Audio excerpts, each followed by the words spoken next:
Did you know that there may actually be some harmful ingredients hiding in some of your favorite foods? Joining us to tell us what these ingredients are and how to avoid them is environmental health specialist Jennifer Steiner from Healthy Healing Wellness in Connecticut. Jennifer, we go to the store, we buy food, we trust that everything in it is perfectly good for us, but we need to know more about what we're eating. We do, and it's very important because the food industry has changed dramatically. So it's really important to know what ingredients are in there and also what they can do to your body, because it's better to be safe than sorry. Right, and I think a lot of us think, well, I ate it as a kid, so I can give it to my kids now, but they're producing things differently. Right, exactly. Yeah, things are produced completely different. Yeah. So we're going to talk about some buzzwords that you need to look for and whether or not you can trust them, right? So the term all natural. We think automatically, well, it's all natural. It can't be bad for me.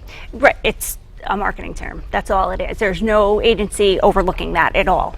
It's not like USDA organic where you have the USDA kind of overlooking that. There's steps taken to make sure that things are produced correctly. But the term all natural, this couch is all natural. It doesn't necessarily mean that the product is safe and that it doesn't contain anything that could be potentially harmful. Potentially, exactly, and that's why it's really important to read those ingredients first. Meat and fish, what are some things that we should look for to make sure that we're eating good quality ingredients? We want to look again for their organic seal, but you don't necessarily need that if you, especially living in this part of the country. There's really great farms around, so you can go talk to the farmers, see how their animals are raised, see if they're using hormones or antibiotics, because those hormones affect our hormones, and those antibiotics can make us more resistant to antibiotics that we're just going to the doctor for.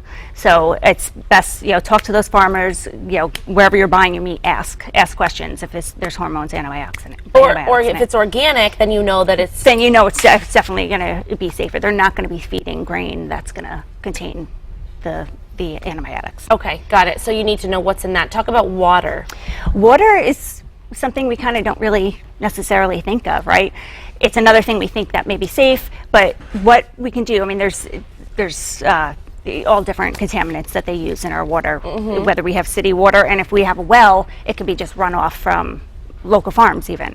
So what you can do, you can go right online, you can check your water quality report, and that's if you have city water, so you can just Google that, and that will tell you exactly what's in your water.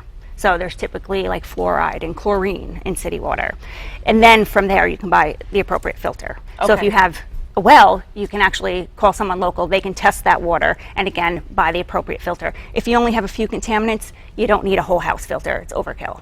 So just learn what's in it first, then buy the appropriate filter. Right, because there could be things in there that you don't want to be drinking on a daily basis. Yeah, exactly. You want those out. And you can filter that out with simple things. Yeah. Food packaging. It's not always just what we eat, but what is in and around the things that we eat. Yeah, and we'll discuss that too in the other segment too. Yes. But food packaging, whether it's plastics or anything non-stick, the same chemical that's in non-stick cookware, it could be in popcorn bags, it could be in pizza boxes.